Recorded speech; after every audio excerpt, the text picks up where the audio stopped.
song gorgeous? Wow. Can't believe I didn't know this album. I talked to Josh. It's Josh Warshawski's album, Havarai Nevarech, Friends Let Us Bless. That song is called Hod Vehadar, The Splendor and the Glory. I actually talked with Josh before he recorded that album. I was aware when he was recording it. I heard like one of the two of the songs afterward, but I'm only really getting familiar with it now. It's beautiful, beautiful album. Available on Apple Music. That's how I'm streaming it. How's everybody doing? It's almost Shabbos. Thank God. Let's light up the darkness. We have some beautiful, beautiful teachings to cover today, including one that, just kind of called to me, in my first passage through the Talmud and several times since, this idea that we are not permitted to stare at a rainbow. It seems so counterintuitive. Why? We'll learn today. Who is with us? Stephen in New Hampshire. Snowstorm here. Yehudit. Shabbat Shalom. Bill in mid-Missouri, James in Indianapolis, Paul in the Great Northwest, Gordo in Scotland. It's Friday when Gordo is with us.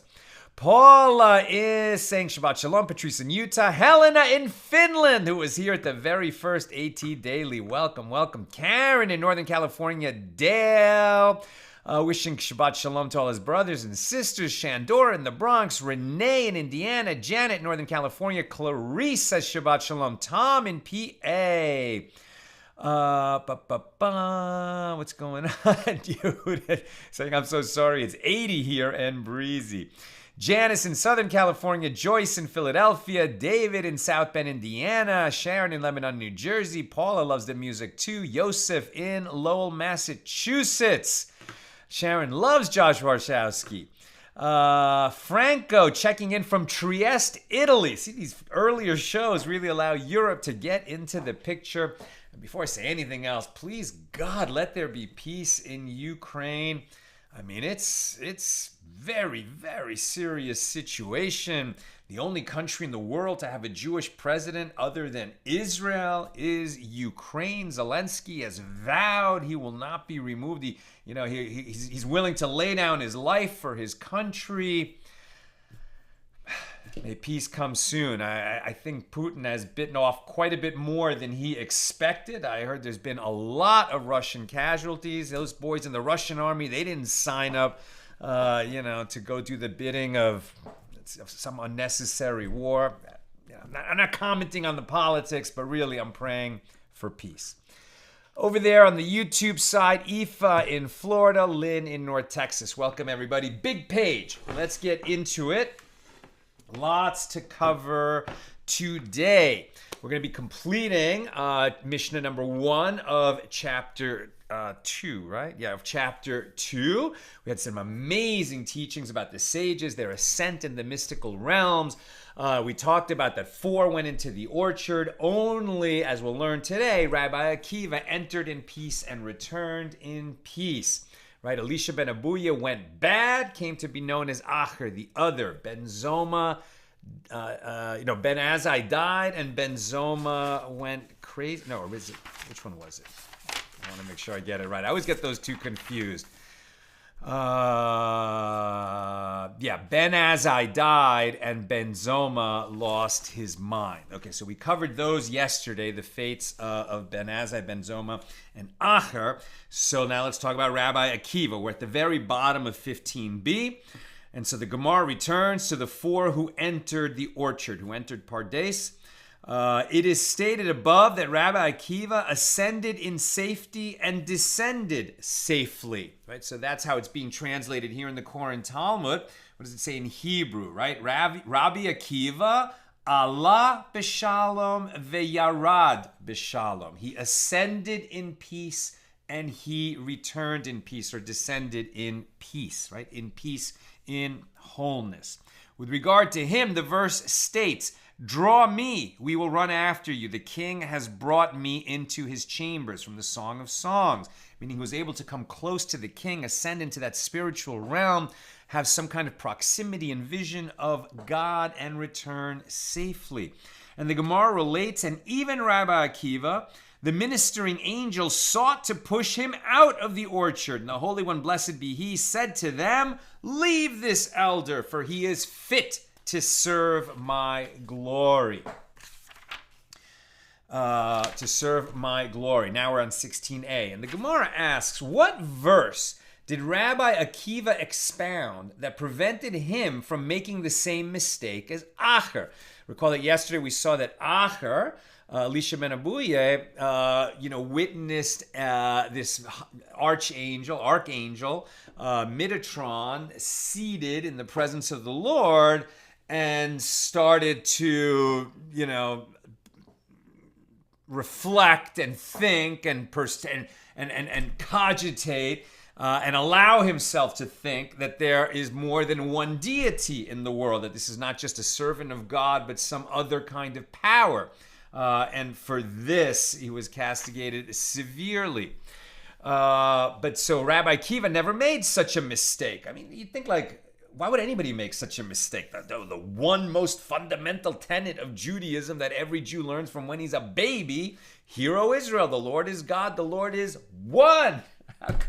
How could Elisha ben Abuye have thought different? Right? But he was, as we learned yesterday, steeped in Greek influences, and that was an idolatrous nation with many gods, and somehow that crept into Achar's thinking. So Rabbi Akiva, the sages imagine, what was he thinking about when he was up on high in that place in Gan Eden, in Pardes, right? Paradise, the spiritual realm.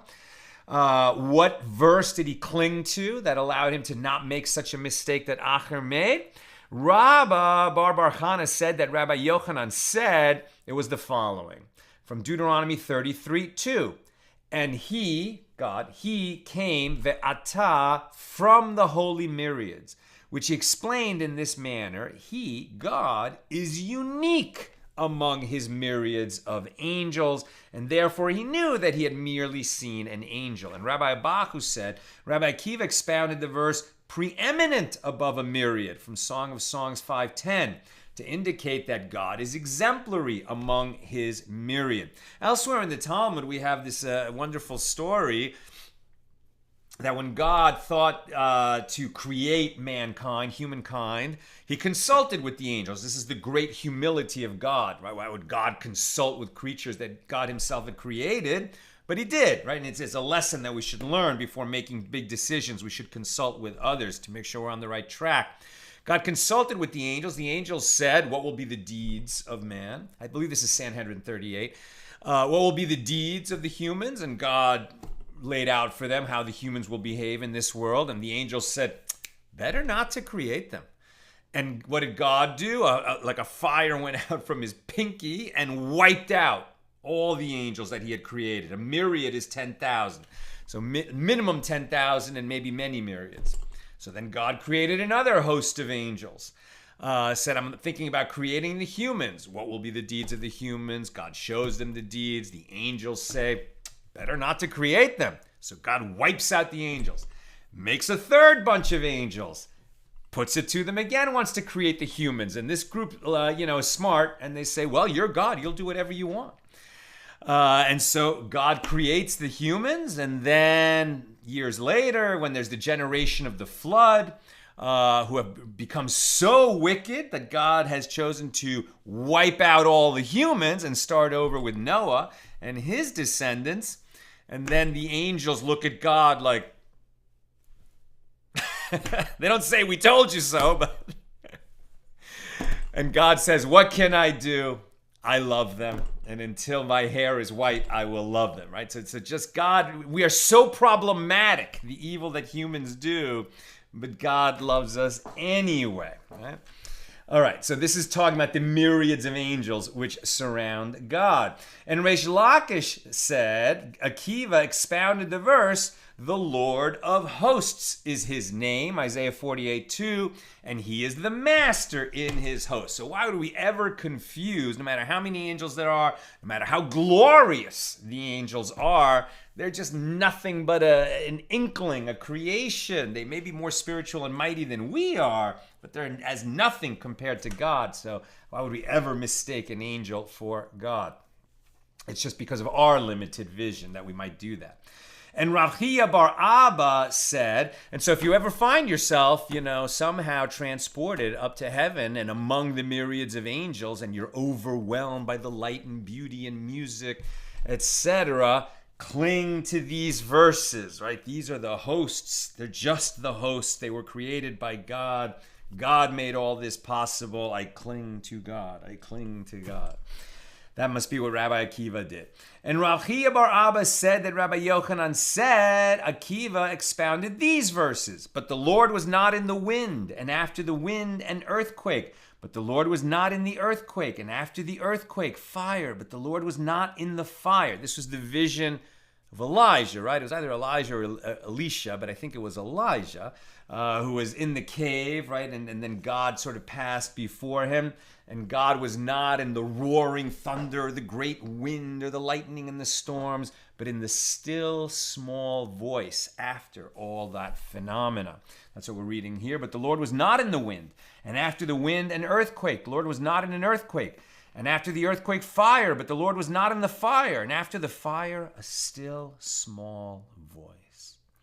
And it states in that verse, and behold, the Lord passed by. That's 1 Kings 19, 11, and 12. Rabbi Akiva used this verse in order to recognize the place of his presence and refrain from trespassing there. The Gemara returns to discussing the heavenly beings. It was Elijah. Thank you, Sharon. The Gemara returns to discussing the heavenly beings, and the sages taught 6 statements were said with regard to demons. In 3 ways, they are like ministering angels, and in 3 ways, they are like humans. And the bereshis specifies, in 3 ways, demons are like ministering angels. They have wings, like ministering angels, and they fly from one end of the world to the other, like ministering angels. And they know what will be in the future, like ministering angels. Now, the Babylonian Talmud, much more than the Jerusalem Talmud, does talk about demons, and there's a whole schema of demonology. We're not going to go too much into demons today. We'll encounter those teachings elsewhere. But what have we just heard here? These 3 statements that they have wings, right? So they have an appearance of wings, but that they also fly from one end of the world to the other. And what does that mean? It doesn't mean they get in a spaceship, right, and physically move through the universe, but they have access to that spiritual realm, which is like another dimension, so they can, move around and pop up anywhere in this world. They're given that power.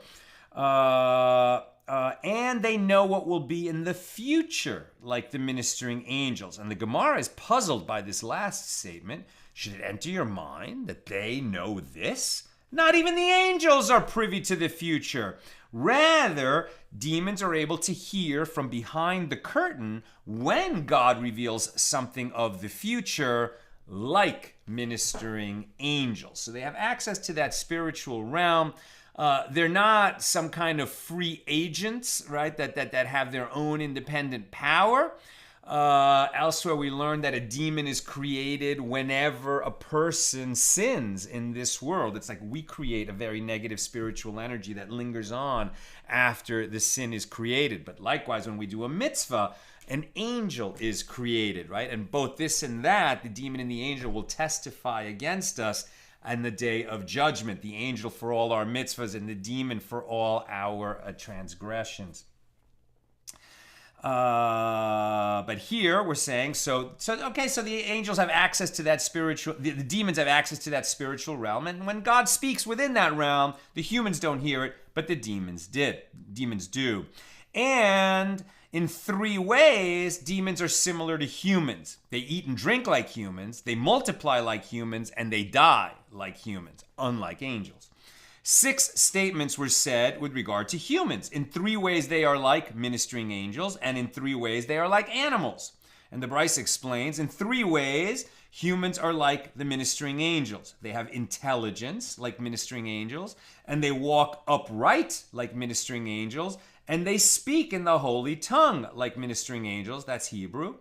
In 3 ways, humans are like animals. They eat and drink like animals, and they multiply like animals, and they emit excrement like animals.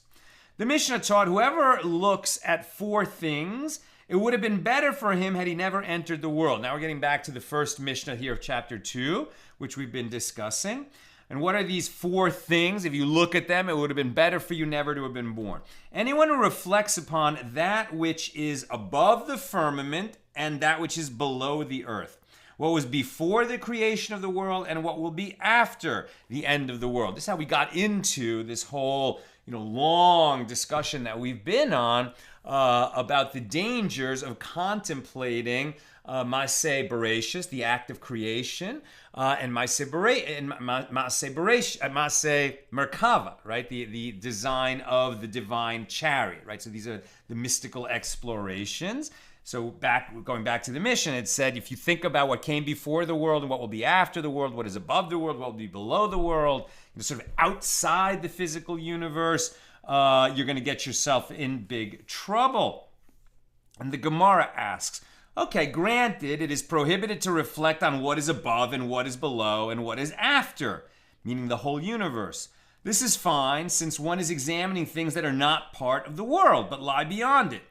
But before the creation of the world, what has happened has happened. Why is it prohibited to reflect upon this? And the Gemara explains that Rabbi Yochanan and Rabbi Elazar both say this can be demonstrated through a parable with regard to a flesh and blood king who said to his servants, build for me large palaces on a garbage dump. And they went and built them for him. Now, clearly in that case, the king does not desire that they mention the garbage dump. Here too, God does not want people to concern themselves with the chaos that preceded the world. It is taught in the Mishnah, whoever has no concern for the honor of his maker deserves to have never come into the world. And the Gemara asks, what action demonstrates a lack of concern for the honor of our maker? And Rabbi Abba said, this is one who stares at a rainbow, one who gazes at a rainbow. What's so terrible about staring at a rainbow? Before we go on, I'm going to just look at Rav Steinsaltz's note about this. This does not mean that the rainbow resembles the actual likeness of God, right? So he's already jumping ahead a little bit, but this idea, it's taken from Ezekiel, because when Ezekiel describes what he saw in his vision of the divine chariot, he likens it to a rainbow. And I think what he meant by that is the way that, not just the curved arc in the sky, but the way that light diffracts through water droplets and through crystal and creates that shimmering, spectral, rainbow-like hue, which seems to be so much associated with near-death experience, with prophecy, with, just anytime people get a glimpse beyond the veil of this world, there seems to be that rainbow-like quality within and surrounding the vision that people have. And so it's some kind of a peek into God's world that we're not normally going to have. And if you're given such a glimpse, then, don't just accept what you've been given, but don't try to get more out of it than has been granted to you. Then you can get into the trouble that Achar got into, right? So this does not mean that the rainbow resembles the actual likeness of God.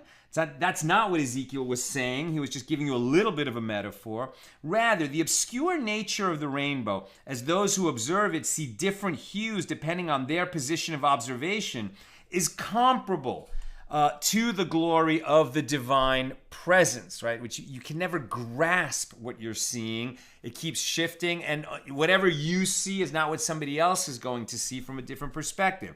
In our physical reality, it is the natural world that testifies most clearly to the work of the Creator. At the same time, God cannot be perceived in a physical sense, and the world that He created does not fully reflect His greatness.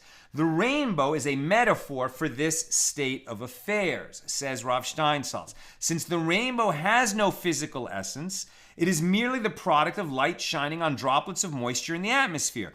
Just as the individual who looks at the rainbow and believes that he is looking at tangible material is making a serious error, so too, the individual who gazes upon God's creations and believes that he can fully understand God's reality thereby dishonors God. We have to be very, very humble when we claim understanding of the divine. Rav Yosef said, right, who is one who has no concern for the honor of the Creator? Rav Yosef said, this is one who commits a transgression in private. And they proceed to clarify their opinions. Okay, looking at a rainbow constitutes an act of disrespect toward the divine presence, as it is written, as the appearance of the bow that is in the cloud in the day of rain, so was the appearance of the brightness round about. This was the appearance of the likeness of the glory of the Lord, said Ezekiel, and it is a dishonor to God to stare at his likeness. Now, it's very interesting how Ezekiel said that. Even in the English translation, we still get this. This was the appearance of the likeness of the glory of the Lord, right? He's acknowledging like whatever he's seeing, and it was overwhelming for him in his prophetic vision, and he reported back to us, but he grasped that he was not seeing God, right? He was seeing something, many sort of permutations and iterations removed from God, that, is able to be seen by a human, but just God is infinite and way beyond. And so he wasn't making the mistake to assume that what he saw is God. It was just some manifestation of God's presence. Rav Yosef said that it dishonors God, right? One who sins in private. What does he mean by that? Well, the first guess, right? We're saying, somebody who commits transgressions when he's alone, thinking that nobody is watching, but obviously God sees everything that we do. Okay, is that all of it? Rav Yosef said this is one who commits a transgression in private, and this is in accordance with Rabbi Yitzhak. As Rabbi Yitzhak said, whoever commits a transgression in private, it is as though he pushed away the feet of the divine presence, as it is stated, thus said the Lord, the heavens are my seat, the earth my footstool. Isaiah 66:1. If one believes that no one can see what he is doing in private, it is as though he said that God is absent from that place and God is everywhere. He is therefore compared to one who attempts to remove God from his footstool. Now, the Gemara raises a difficulty with this. And is that so?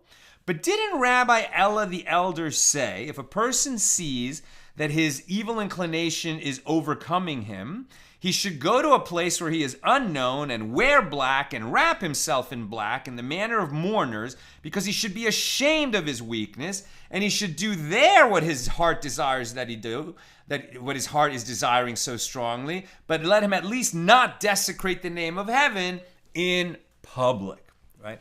So if you are kind of like brashly sinning, bragging that you're a sinner, showing people pictures of your exploits, committing your sin in public, that's an even bigger desecration of the name. Rabbi Ella the Elder is saying it's not okay to sin. It's never okay. But if you realize that you're just not going to be able to master your evil inclination, at least do it out of the public view and in a place where you're not known, so that God forbid, for example, you're a Jew and people know you're a Jew and they see you committing this great sin.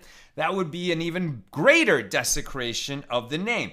It's not okay to do it, but if you must do it where you won't further bring shame to God and your people. But this seems to contradict this teaching that one who dishonors God is one who sins in private, right? Ella the Elder said that you desecrate God's name less by sinning in private than by doing it publicly. This seems to be a contradiction. The Gemara says, La kasha, it's not difficult. This case, where one who commits a transgression in public has no concern for the honor of his maker, this occurs when one is capable of overcoming his inclination, but he fails to do so. In that case, where it is preferable to sin in private, occurs when one is incapable of overcoming his inclination, and he is therefore advised to, at the very least, refrain from desecrating God's name in a public manner. Rabbi Yehuda, the son of Rabbi Nachmani, the disseminator of Reish Lakish, right? So the Misurgamne, right? But the one who, stands next to Reish Lakish when he's giving a public lecture. Back then they didn't have the public address system, so Reish Lakish would speak softly, and this guy would go, "And so, my friends," he would repeat really loud, right? So that's the disseminator. But he still had to have a good understanding of what Reish Lakish was saying to him. Sometimes they were translators, hearing it in Hebrew, giving it over in Aramaic, etc.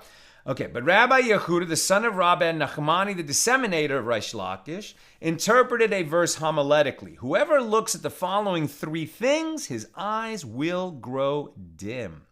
One who looks at a rainbow, at a Nasi, and meaning the head of the Sanhedrin, the head of the community, and at the priests, the Kohanim. He explains, at a rainbow, right? If you gaze at a rainbow, not only is it prohibited, but it will make your eyes grow dim. You will physically have consequences from it. As it is written, the line from Ezekiel, as the appearance of the bow that is in the cloud on the day of the rain, so is the appearance of the brightness round about. This was the appearance of the likeness of the glory of the Lord. And you don't stare at the Lord, right? It is unbecoming to stare even at this appearance of the likeness of the glory of the Lord. By the way, when you see a rainbow, so like what are you supposed to do? Like I'm actually a person who's drawn to look at rainbows. I love rainbows. It's amazing. I think most people really like rainbows. So you're not supposed to just do this. You can look at it because you can make a bracha when you see a rainbow. You can say a blessing. What is the blessing we say? You look at the rainbow, take it in, and then you say your blessing, right? Blessed are you, Lord our God, ruler of the universe, who remembers the covenant and is faithful to his covenant and keeps his promise. That's the blessing we say when we see a rainbow. So you can take it in, you can enjoy it, but you can't sit there staring at it, contemplating, trying to figure out how this rainbow fits into the universe, etc. It's one of those things. It's very enjoyable to look at a rainbow, but what can we do? Our sages have told us that it is not permitted because of these teachings that we have right here. What else will make one's vision grow dim? Staring at the Nasi, the head of the Sanhedrin, as it is written, and you shall put your splendor upon him, Numbers 27:20, which indicates that the splendor of the divine presence rested upon Moses, who was the Nasi of his generation. The third item, looking at Kohanim, at the priests, is referring to one who looks at the priests when the temple is standing, as they would stand on their platform and bless Israel with the ineffable name, at which point the divine presence would rest above the joints of their fingers. The temple is no longer standing. Can we gaze at a Kohen? We have friends named Kohen. Usually they are Kohanim. Of course you can look at them. Right now it's prohibited when during a holiday or morning services in a Sephardic shul or every day in Israel, and the Kohanim go to the front of the room and say a blessing on the congregation. You actually don't stare at them while they're doing that. They cover their faces and their hands with their prayer shawl, their talis, and we do the same while they are blessing us, saying, may the Lord bless you and keep you, may the Lord count as gracious to you, may the Lord favor you and grant you shalom. While the congregation is receiving that blessing from the Kohanim, we do not look at them and they do not look at us. One reason is so that we don't distract them from giving the blessing.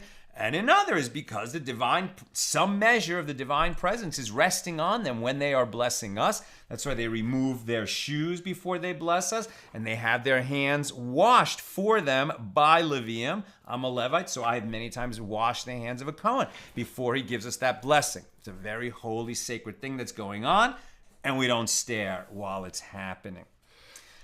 Apropos, this sage, so Rabbi Yehuda, the son of Rabbi Nachmani, the disseminator of Reish Lakish, now that we've brought in a teaching of his, we hear another one. He interpreted a different verse homiletically. What is the meaning of that which is written? Trust not in a companion. Do not put your confidence in an intimate friend. What does this mean? If the evil inclination says to you, sin, and the Holy One, blessed be He, will forgive you. Do not trust this line of reasoning, since it is stated, trust not in a companion, re'ah. And re'ah is referring to none other than the evil, ra, inclination, right? The Yetzer Hara.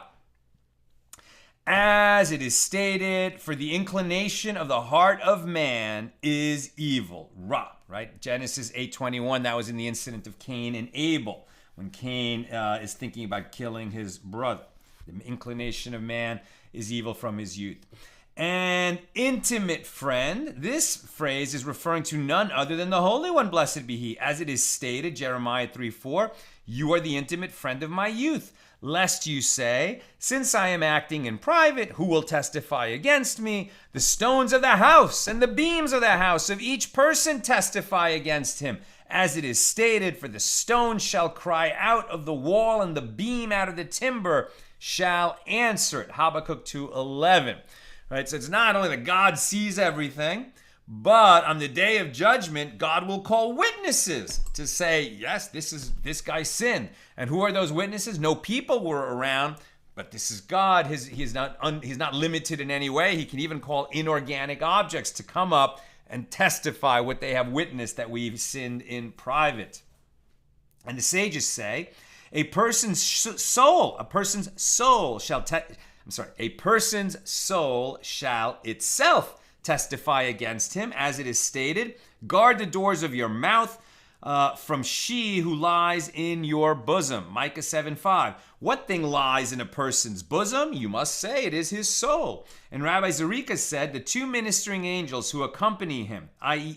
each individual, they testify against him, as it is stated, for he will command his angels over you to guard you in all your ways, from Psalm 91. And we say that tonight by Shabbos dinner.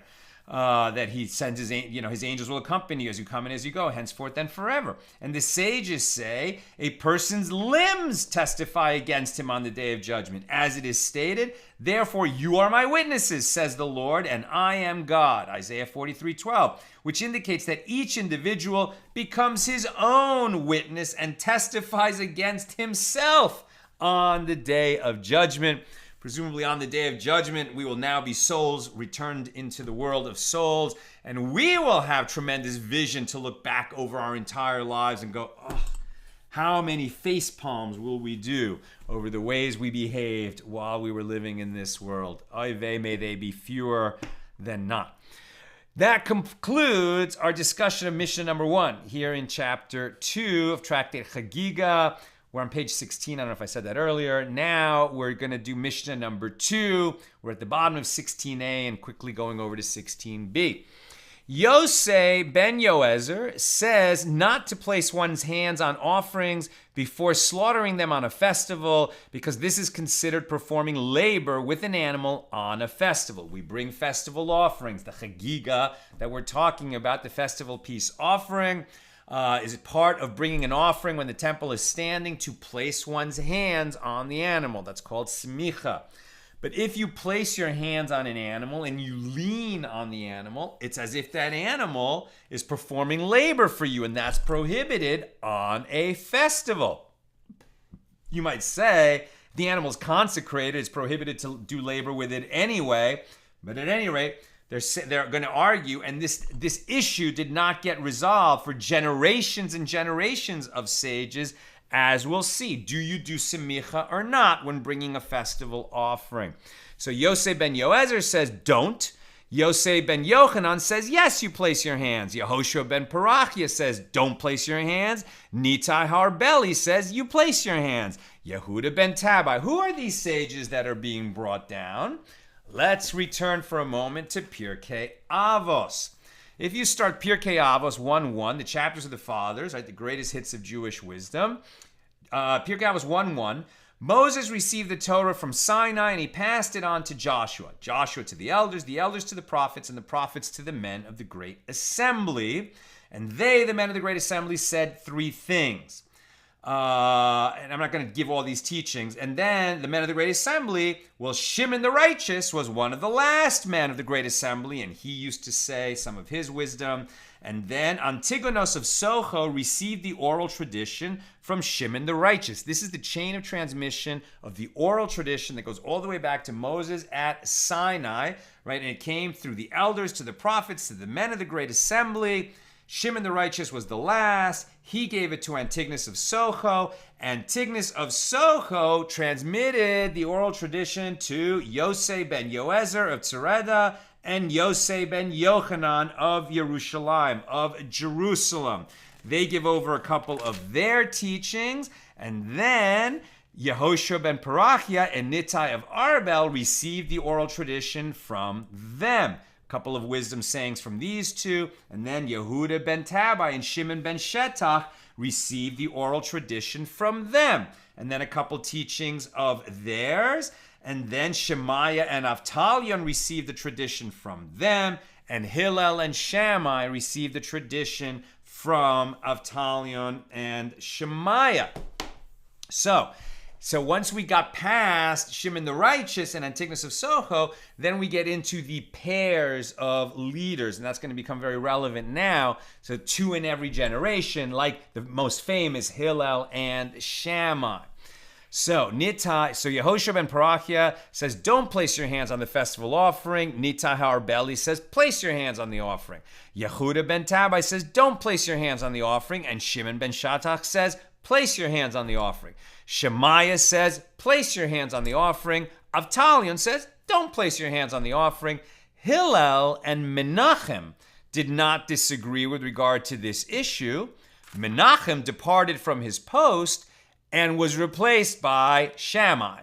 Shammai says, don't place your hands on the offering. Hillel says, place your hands on the offering. The first, and the Mishna concludes by saying, the first members of each pair served as Nasi, the head of the Sanhedrin, and their counterparts served as deputy Nasi. That's Mishnah number 2. The Gemara. The sages taught 3 of the first pairs who say not to place hands, and 2 of the last pairs who say place hands served as Nasi, and their counterparts served as deputy Nasi, and this is the statement of Rabbi Meir. And the rabbis say the opposite. Yehuda ben Tabai was deputy Nasi, and Shimon ben Shetach was the Nasi. Right? In Pirkei Avos, we just hear that the 2 of them were the leaders of the generation. Which was the Nasi, which was the deputy Nasi? That's what they're arguing about here. And the Gemara asks, who is the Tana who taught that which the sages taught in a Baraisa? Rabbi Yehuda ben Tabai said, I swear that I will not see the consolation of Israel if I did not kill a conspiring witness. And this means that Rabbi Yehuda ben Tabai sentenced a conspiring witness to death. What's a conspiring witness? If somebody's on trial and false witnesses step forward and say, well, we saw this person commit murder, right?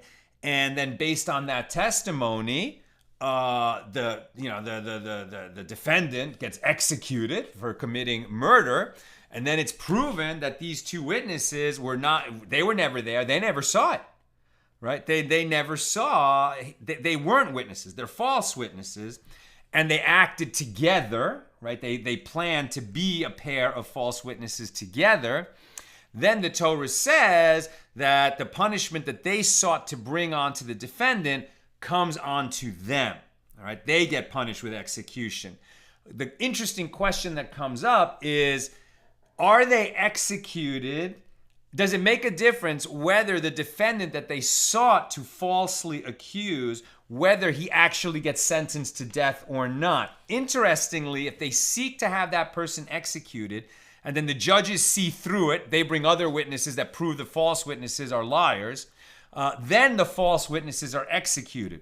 But if the defendant does get executed, then the false witnesses don't. It's like they succeed in the evil that they're trying to do, and had the defendant executed, you'd think, well, all the more reason that they should now pay with their lives for their false testimony. But the punishment is actually different for them, right? And that's what what we're talking about here. So Rabbi Yehuda ben Tabai said, I swear I will not see the consolation of Israel, like the coming of Mashiach, if I did not kill a conspiring witness. And this means that Rabbi Yehuda ben Tabai sentenced a conspiring witness to death. Why did he do that? In order to counter the views of the Sadducees, who they would say conspiring witnesses are not executed unless the sentenced one has been executed, right? So the Sadducees say, well, if the defendant actually, because of the false testimony, got executed, then you execute the conspiring witness.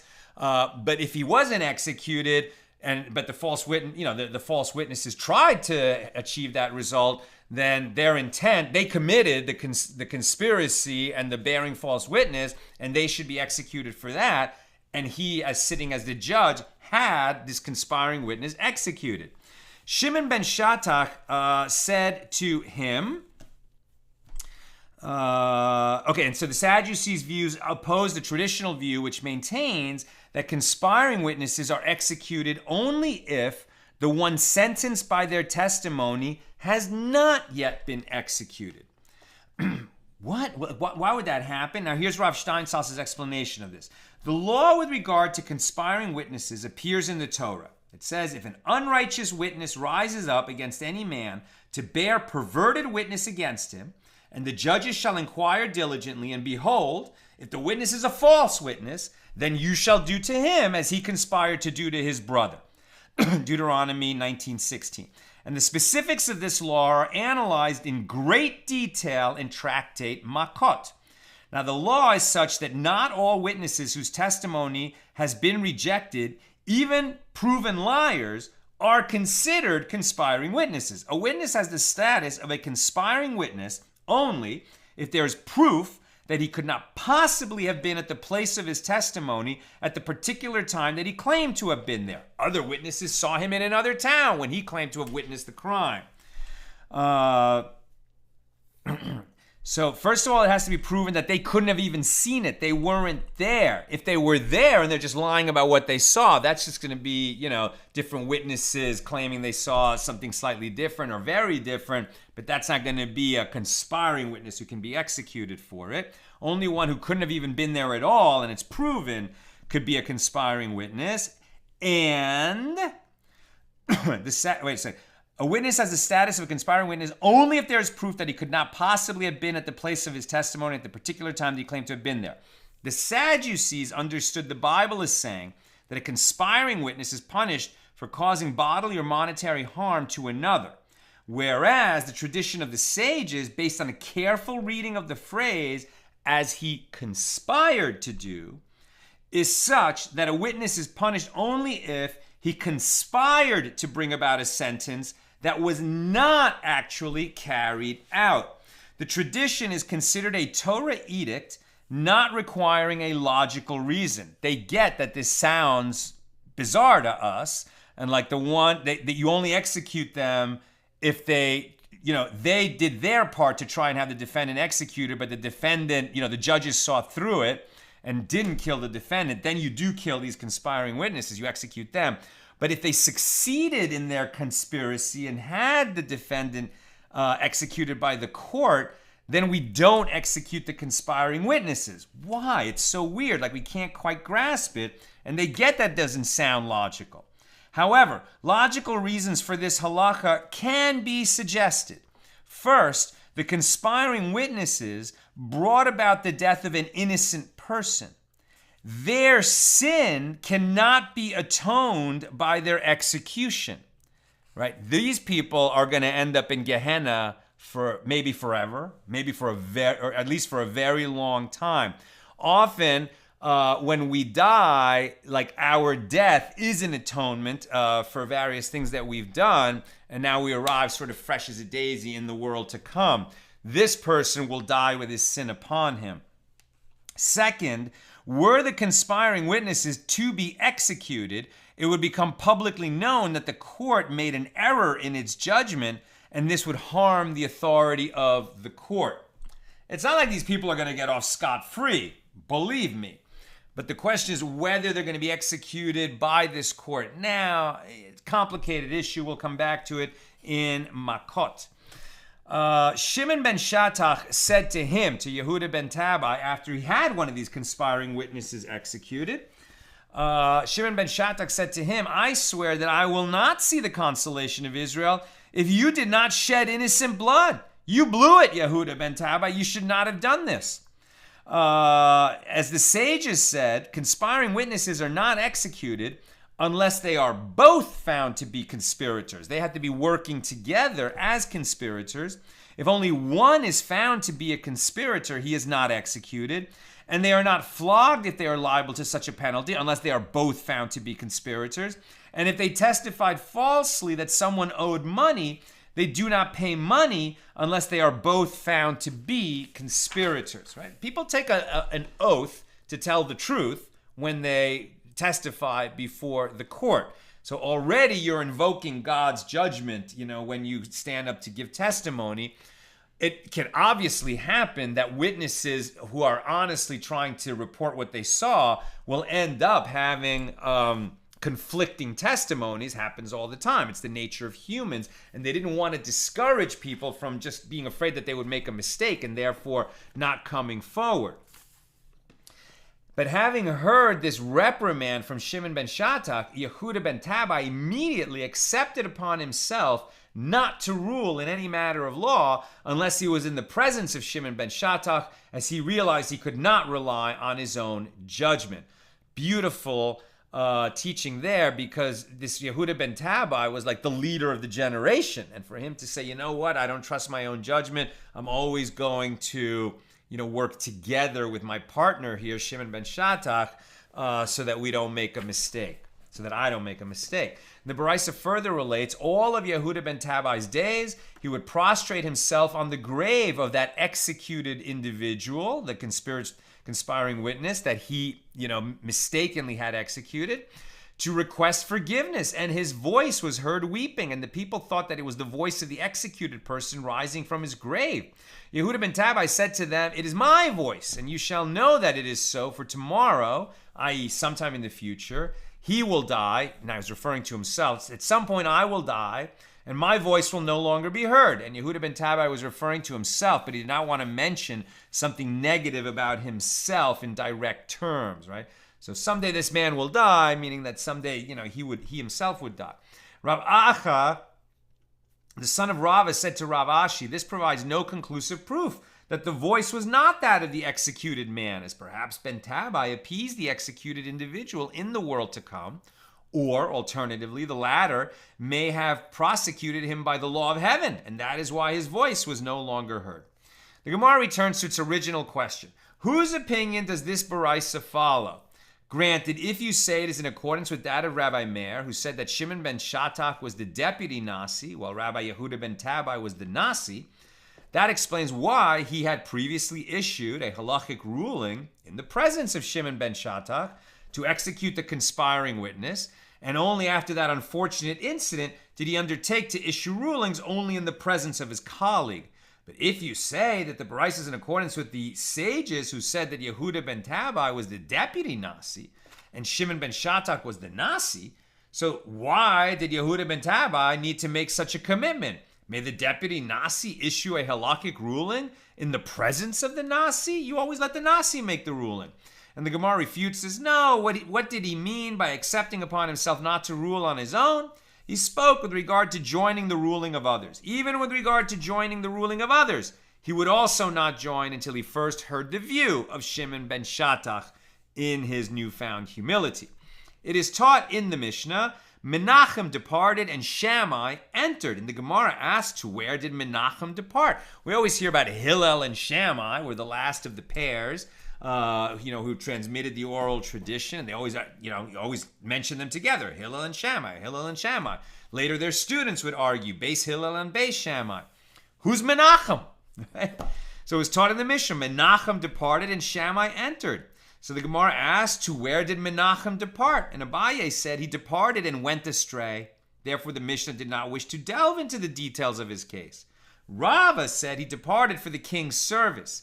He received the post from the king, and he had to leave the court. And this is also taught in a bereshis. Menachem departed for the king's service, and 80 pairs of students dressed in silk robes left with him to work for the king, and they no longer studied Torah.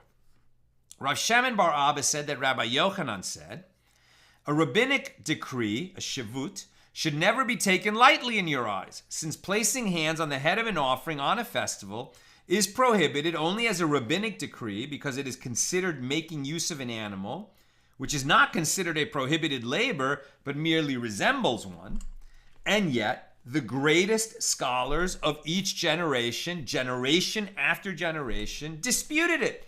They couldn't figure out whether we place hands on a festival offering or not. In every generation, they kept arguing about it. And the Gemara remains puzzled. This too is obvious. In that case as well, and every generation disputed it. And the Gemara is puzzled by this statement. Well, this is obvious that a shavut is to be taken seriously, that a rabbinic decree is to be taken seriously. Even when they're talking about a shavut, they're talking about, sort of like additional fence around the Torah to preserve the character of a festival day and of a Shabbos day, that it's not just that we don't engage in prohibited labor, but we don't even engage in activities that resemble prohibited labors to preserve the character of the day, and we must take those kinds of decrees from our sages seriously. This is obvious. Since it is an accepted rabbinic decree, why would people take it lightly? And the Gemara answers, it was necessary for him to state this because it is a rabbinic decree related to a mitzvah. In other words, although this rabbinic decree of placing hands on an animal is not performed for one's own sake, but for the purpose of the mitzvah of bringing the festival offering, it was nevertheless a serious matter in the eyes of the sages. And the Gemara remains puzzled. This too is obvious. In that case as well, the act is prohibited by the sages. Of course we take it seriously. The Gemara responds, Rabbi Yochanan's statement comes to exclude the opinion of the one who said that they disagree with regard to the actual obligation of placing hands, i.e. whether or not obligatory peace offerings require placing the hands. He therefore teaches us that it is a rabbinic decree that is the subject of their dispute, not the requirement itself. Like when you bring a peace offering, you have to put your hands on it. When you bring it on the festival day, that's when they were arguing whether or not they should continue to observe that requirement, since it seems like you're making the animal work on the festival. And Rami Bar Chama said, you can learn from this dispute, that the mitzvah of placing hands requires not only placing one's hands on the animal's head, but we also require that one places his hands with all his strength, that you lean on the animal. For if it enters your mind that we do not require him to put all his weight on it, what prohibition does one violate by simply placing his hands on the head of the animal? Let him place them on the festival as well, as this does not resemble a prohibited action. If I just rest my hands on an animal's head, I'm not making that animal work. It's that I lean on the animal. It's like the animal is holding up my weight. That seems like making the animal work. And the Gemara raises an objection to this from a bereshis. Speak to the Bnei Yisrael, speak to the children of Israel, Leviticus 1:2. The word Bnei literally means sons. It says speak to the sons of Israel, and it states thereby, he shall place his hand on the head of the burnt offering, from which we learn that the sons of Israel place their hands, but the daughters of Israel do not place them. And Rabbi Yosef and Rabbi Yishmael say it is optional for the daughters of Israel to place their hands. They may place their hands if they so choose, although they are not obligated to do so like men are who bring an offering when the temple is standing. And Rabbi Yosef said, the sage Abba Elazar related to me the following incident. On one occasion, we had a calf for a peace offering, and we brought it to the women's courtyard in the Holy Temple, and women placed their hands on it. We did this not because there is an obligation of placing hands in the case of women, but in order to please the women, by allowing them to sacrifice an offering in all of its particulars, just like men do. Now, if it enters your mind that we require placing hands with all one's strength, would we perform work with consecrated animals in order to please the women?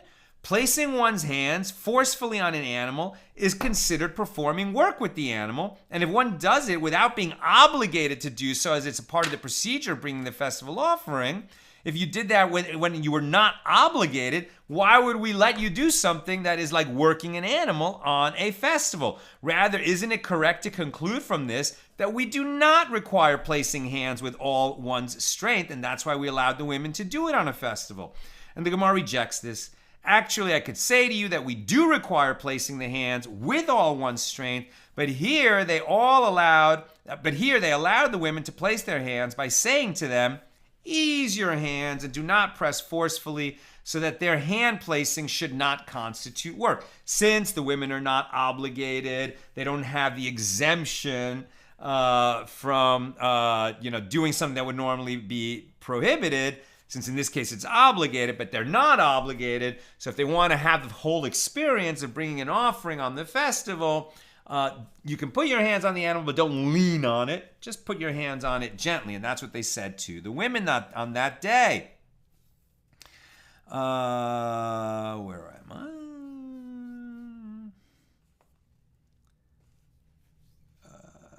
We say to them, ease your hands and do not press forcefully, so that their hand placing should not constitute work. But the Gemara retorts, if so, then the reason formulated, and I'm almost done, so get your questions and comments in.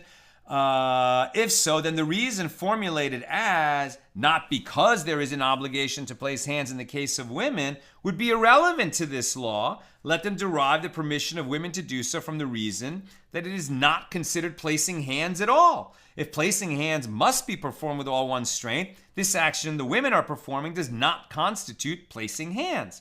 And Rabbi Ami said, he stated one reason and then another. One reason is that it is not considered placing hands at all, as it is not performed with all of one's strength. And the other reason is that they allowed it in order to please the women. Rav Papa said, learn from this that anything upon which one may not place objects, or upon which one may not sit on Shabbos, its sides are likewise prohibited. For if it enters your mind to say that the sides are permitted, they could have told the women to place their hands on the sides of the animal, i.e. on the head of the animal rather than on its back, as the head of the animal is considered as if it were one of its sides. Rather, must one not conclude from this that the sides are prohibited? And Rav Ashi said, even if you say that the sides are permitted in general, there's no proof from here, since anything that is near the animal's back is considered as its back. Therefore, placing the hands on the head of the animal is the same as placing them on the animal itself, as opposed to its sides. And that concludes our discussion of Mishnah number 2 here in chapter 2. And as it concludes page 16. So with God's help, tomorrow we'll pick it up with Mishnah number 3 on page 17. That'll be after Shabbos ends, right? So about an hour to an hour and a half after Shabbos ends in LA. Probably getting on the air about 7:15, 7:30. All right.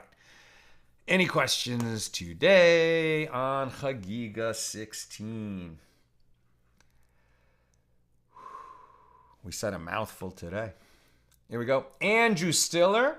I don't always have time to listen to your series or to listen to it in its entirety, but whenever I can drop in, even for a few moments, I am so enriched by your teachings. Thank you for sharing with us. Good Shabbos. Thank you so much, Andrew, and you're welcome anytime for as long as you can. Joyce Oxfeld, what if you paint the rainbow or are fascinated by the colors? What about fascination with animals, trees, flowers, and other nature? Well, it seems like there's no prohibition, right? There's no prohibition to stare at nature and to think about that God created it. The thing is not to conflate nature with its creator, right?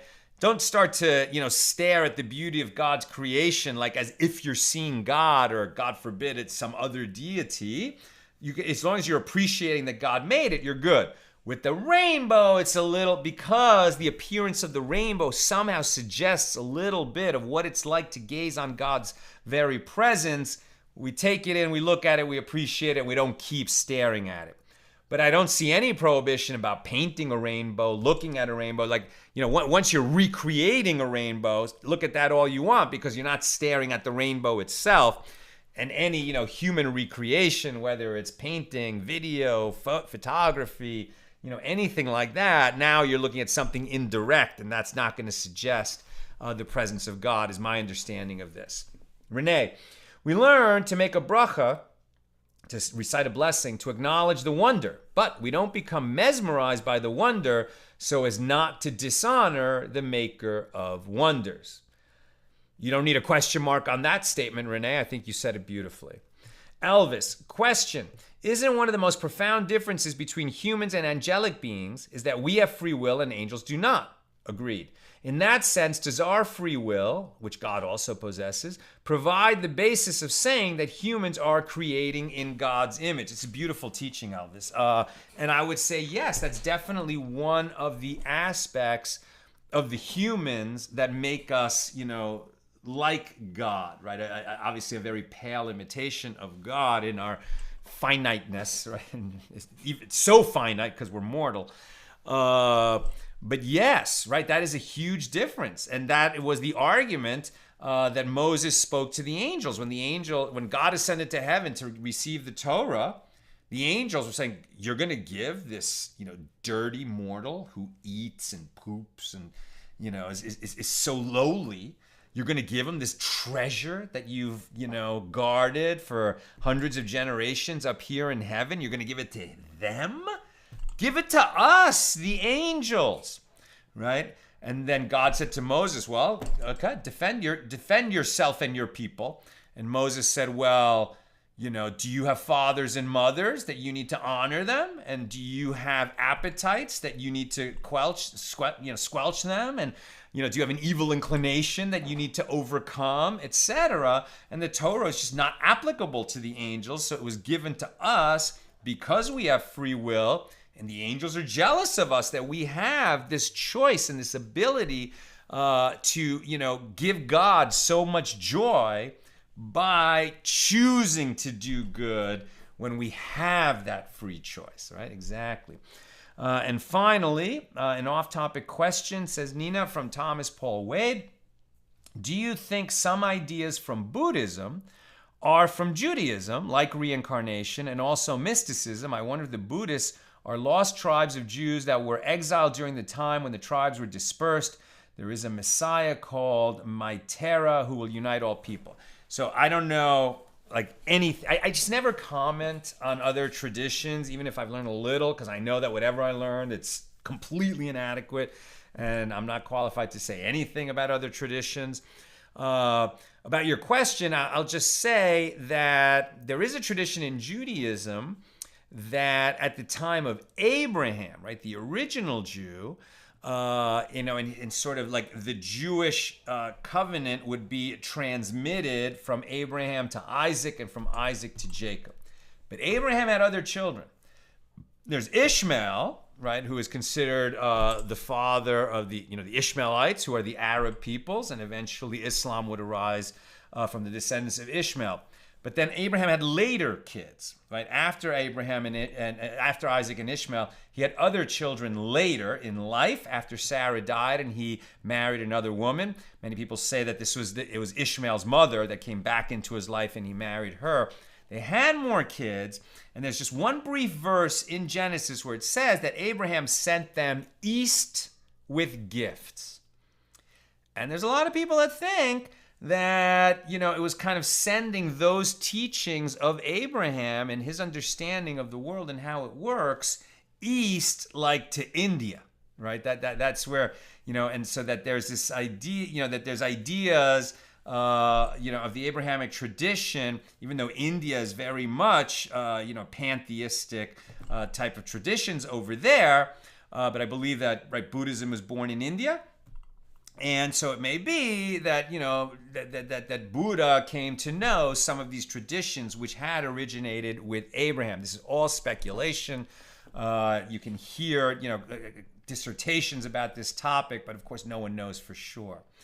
On the subject of reincarnation, I don't think it's mentioned overtly in the Bible.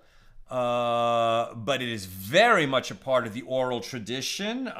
It is in the Talmud. It is definitely, in the continuing oral tradition of the Talmud and the Geonim, the Rishonim and the Acharonim, in Hasidus. And we talk about, that a soul will have, work left to do, shall we say, after living a life, and has a gilgul, returns to live another life. Then, naturally questions come up. Well, in each of those lifetimes, you have a soulmate, right? You get married, you have a beshert, you have a soulmate. So who are you going to spend eternity with? And one of the nicest ideas that I've heard about that subject is, well, it's like the same soul returns, and there's something of that, like that soul was once, this huge, rabbi, and then that came back as another, important rabbi generations later. But, and all of us have this possibility of returning. But when we do, the soul is now coupled with a particular human body and a human lifetime, and they go together, as it were, into the world of souls. Like the body is left here, but still there's that imprint of that particular person, and that the resurrection of the dead, this soul that came back several times, lived different lifetimes, is only one of those humans going to be resurrected? No, they're all going to be resurrected. So it's like the same soul gets manifest as multiple lives, and they're all going to have existence and, come back at the resurrection of the dead, and they can spend eternity with their beloved, etc. Somebody had multiple spouses in this world, that's a different question I can't answer. All right, that's what I've got for us today. With God's help, we'll be together again tomorrow night, Motzi Shabbos. Like I said, about 7:30 Pacific time. All the best and good Shabbos.